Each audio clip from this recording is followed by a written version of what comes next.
Hello student, कैसे हैं आप सब। आई होप आप सब ठीक होंगे। आप देख रहे हैं number one study channel Ambu education. तो स्टूडेंट, आज की इस वीडियो में हम कवर करने वाले हैं टॉप 40 जीके क्वेश्चन जो कि आपके आने वाले सभी कॉम्पिटिटिव एग्जाम्स के लिए बहुत ही ज़्यादा नॉलेजेबल और हेल्पफुल रहने वाले हैं। चाहे आप किसी भी गवर्नमेंट जॉब की प्रिपरेशन में हो या फिर आप स्टूडेंट हो, ये वीडियो आपके लिए बहुत ही ज़्यादा इंपॉर्टेंट और नॉलेजेबल रहने वाली है। तो वीडियो में अंत तक बने रहिएगा और चैनल पर नए हैं तो चैनल को सब्सक्राइब करके बेल आइकन आवश्यक रूप से प्रेस कर दीजिएगा ताकि आप ऐसे ही नॉलेजेबल वीडियो भविष्य में देखते रहें। तो वीडियो को स्टार्ट करते हैं स्टूडेंट, बिना किसी देरी के। पहला प्रश्न आप अपनी स्क्रीन पर देख पा रहे होंगे।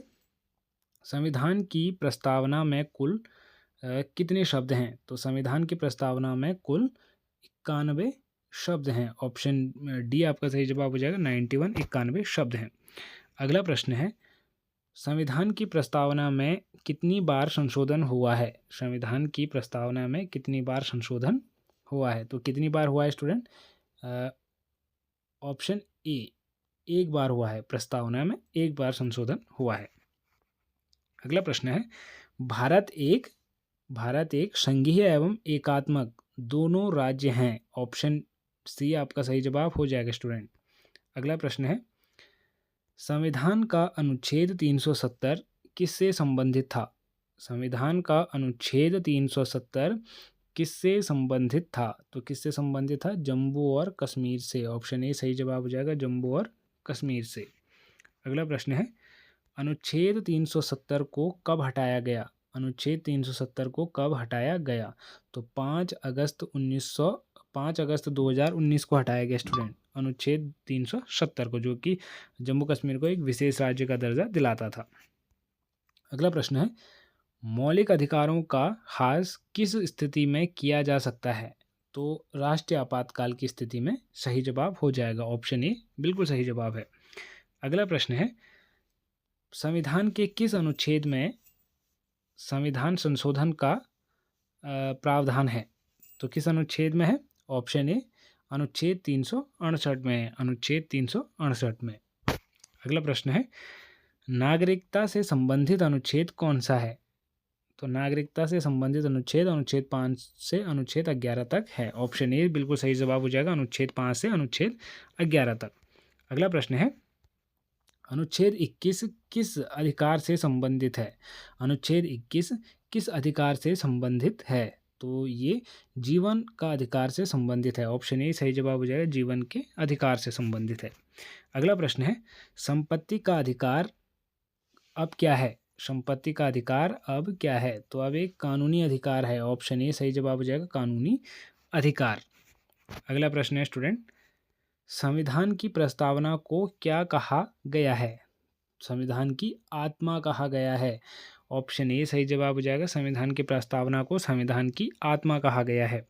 अगला प्रश्न है स्टूडेंट, अनुच्छेद 32 को डॉक्टर अंबेडकर ने क्या कहा था? तो संविधान का हृदय और आत्मा कहा था। ऑप्शन ए सही जवाब हो जाएगा, संविधान का आत्मा और हृदय कहा था। अगला प्रश्न है स्टूडेंट, भारत का सर्वोच्चतम या सर्वोच्च निधि निर्माता कौन है? सर्वोच्च विधि निर्माता कौन है? तो कौन है? सांसद है स्टूडेंट। ऑप्शन ए सही जवाब हो जाएगा, सर्वोच्च विधि निर्माता सांसद है। अगला प्रश्न है, भारत का नियंत्रक एवं महालेखा परीक्षक CAG किस अनुच्छेद में वर्णित है? किस अनुच्छेद में वर्णित है? तो अनुच्छेद 148 आपका सही जवाब हो जाएगा, ऑप्शन ए। अगला प्रश्न है स्टूडेंट, योजना आयोग की जगह कौन सा जो है कि स्थान बना? कौन सा संस्थान बना? तो कौन बना? नीति आयोग। योजना आयोग की जगह कौन बना? नीति आयोग। Option A. अगला प्रश्न है स्टूडेंट, नीति आयोग का गठन कब हुआ? तो 1 जनवरी 2015 आपका सही जवाब हो जाएगा, नीति आयोग का गठन। अगला प्रश्न है, वित्त आयोग का गठन कितने वर्षों में होता है? वित्त आयोग का गठन कितने वर्षों में होता है? तो हर 5 वर्ष में होता है। ऑप्शन ए सही जवाब हो जाएगा, हर 5 वर्ष में। अगला प्रश्न है स्टूडेंट, भारत का पहला वित्त आयोग कब बना? तो कब बना स्टूडेंट? 1951 में बना। ऑप्शन ए सही जवाब हो जाएगा, 1951 में। अगला प्रश्न है, संविधान का कौन सा अनुच्छेद समान अवसर की गारंटी देता है? तो कौन सा अनुच्छेद देता है? अनुच्छेद 16। ऑप्शन ए सही जवाब हो जाएगा, अनुच्छेद 16 देता है। अगला प्रश्न है, अस्पृश्यता का अंत किस अनुच्छेद में है? अस्पृश्यता का अंत किस अनुच्छेद में है? तो अनुच्छेद 17 आपका सही जवाब हो जाएगा, अस्पृश्यता का अंत। अगला प्रश्न है स्टूडेंट, संसद का संयुक्त सत्र कौन बुलाता है? संसद का संयुक्त सत्र कौन बुलाता है? तो राष्ट्रपति बुलाता है। ऑप्शन ए सही जवाब हो जाएगा स्टूडेंट, राष्ट्रपति बुलाता है। अगला प्रश्न है, भारत का चुनाव आयोग कितने सदस्यों का होता है? भारत का चुनाव आयोग कितने सदस्यों का होता है? तो भारत का चुनाव आयोग तो एक मुख्य और 2 सदस्य। ऑप्शन ए आपका सही जवाब हो जाएगा स्टूडेंट, ऑप्शन ए। अगला प्रश्न है, भारत का नियंत्रक एवं महालेखा परीक्षा किसके प्रति उत्तरदायी है? तो ये संसद के प्रति उत्तरदायी है। ऑप्शन ए सही जवाब हो जाएगा स्टूडेंट, संसद के प्रति। अगला प्रश्न है, संविधान का कौन सा भाग नागरिकों के कर्तव्यों से संबंधित है? संविधान का कौन सा भाग नागरिकों के कर्तव्यों से संबंधित है? तो कौन सा भाग? ऑप्शन ए आपका सही जवाब हो जाएगा स्टूडेंट, ऑप्शन ए। अगला प्रश्न है, भारत में राष्ट्रपति शासन अधिकतम कितने समय तक रह सकता है? भारत में राष्ट्रपति शासन अधिकतम कितने समय तक रह सकता है? तो 3 वर्ष आपका सही जवाब हो जाएगा। भारत में राष्ट्रपति शासन अधिकतम 3 वर्ष तक रह सकता है। ऑप्शन सी बिल्कुल सही जवाब हो जाएगा स्टूडेंट। अगला प्रश्न है, संविधान की प्रस्तावना में लोकतंत्र शब्द का अर्थ क्या है? लोकतंत्र शब्द का अर्थ क्या है? तो ऑप्शन ए जनता द्वारा शासन। ऑप्शन ए बिल्कुल सही जवाब हो जाएगा, जनता द्वारा शासन है। अगला प्रश्न है स्टूडेंट, संसद की पहली बैठक कब हुई थी? संसद की पहली बैठक कब हुई थी? तो 13 मई 1952 आपका सही जवाब हो जाएगा, संसद की पहली बैठक हुई थी।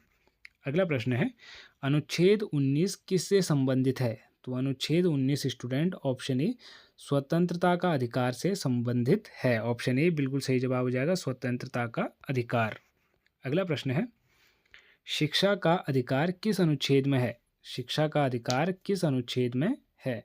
तो ये अनुच्छेद 21 ए में है। ऑप्शन ए बिल्कुल सही जवाब हो जाएगा, अनुच्छेद 21 ए में। अगला प्रश्न है स्टूडेंट, 86वां यानी कि 86वां संविधान संशोधन किससे संबंधित है? तो ये शिक्षा का अधिकार से संबंधित है। ऑप्शन ए बिल्कुल सही जवाब हो जाएगा, शिक्षा का अधिकार। अगला प्रश्न है स्टूडेंट, भारत में संविधान की व्याख्या कौन करता है? भारत में संविधान की व्याख्या कौन करता है? तो सर्वोच्च न्यायालय करता है। ऑप्शन ए सही जवाब हो जाएगा स्टूडेंट, सर्वोच्च न्यायालय।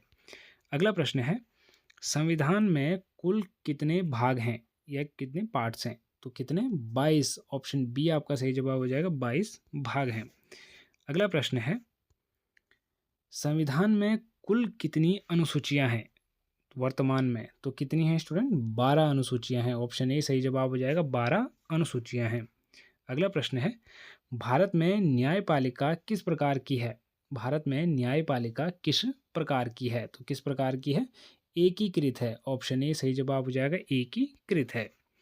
अगला प्रश्न है, संसद का सर्वोच्च अधिकारी कौन होता है? संसद का सर्वोच्च अधिकारी कौन होता है? तो कौन होता है स्टूडेंट? ऑप्शन ए राष्ट्रपति होता है। कौन होता है? राष्ट्रपति होता है। अगला प्रश्न है, भारत में राष्ट्रपति कौन से प्रकार का कार्यपालिका प्रमुख है? भारत में राष्ट्रपति कौन से प्रकार का कार्यपालिका प्रमुख है? तो ऑप्शन ए सही जवाब हो जाएगा आपका, नामांतर बिल्कुल सही जवाब हो जाएगा स्टूडेंट। अगला प्रश्न है, भारत में कानून का शासन किस देश से प्रेरित है? कानून का शासन किस देश से प्रेरित है? तो ऑप्शन ए आपका सही जवाब हो जाएगा, ब्रिटेन से प्रेरित है। कहाँ से प्रेरित है? ब्रिटेन से। अगला प्रश्न है, संविधान की मौलिक रूप से कितनी प्रतियां तैयार की गई थी? मौलिक रूप से कितनी प्रतियां तैयार की गई थी? तो कितनी? ऑप्शन ए बिल्कुल सही जवाब हो जाएगा, 2 प्रतियां तैयार की गई थी। अगला प्रश्न है स्टूडेंट, संविधान की मूल प्रति कहाँ रखी गई है? तो संसद भवन में रखी गई है। ऑप्शन ए आपका सही जवाब हो जाएगा, संसद भवन में रखी गई है। ध्यान रहे स्टूडेंट। अगला प्रश्न है,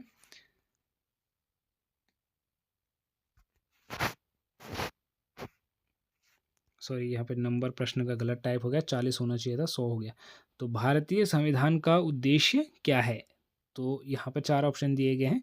सभी नागरिकों को समानता, स्वतंत्रता, न्याय और बंधुत्व प्रदान करना। ये आपका सही जवाब हो जाएगा, ऑप्शन ए। भारतीय संविधान का उद्देश्य क्या है? तो सभी नागरिकों को समानता, स्वतंत्रता, न्याय और बंधुत्व प्रदान करना। ऑप्शन बंधुता प्रदान करना। ऑप्शन ए बिल्कुल सही जवाब हो जाएगा स्टूडेंट, ऑप्शन ए। तो ये थे स्टूडेंट कुछ महत्वपूर्ण प्रश्न जो कि इतिहास राजनीति से संबंधित हैं और आने वाले सभी कॉम्पिटिटिव एग्जाम्स के लिए बहुत ही ज़्यादा नॉलेजेबल और इम्पोर्टेंट रहने वाले हैं। तो वीडियो पसंद आई हो तो वीडियो को लाइक करके चैनल को सब्सक्राइब आवश्यक रूप से कर लीजिएगा, ताकि आप ऐसे ही नॉलेजेबल वीडियो भविष्य में देखते रहें। तो मिलते हैं स्टूडेंट एक और नई नॉलेजेबल वीडियो में, तब तक के लिए बाय बाय, टेक केयर।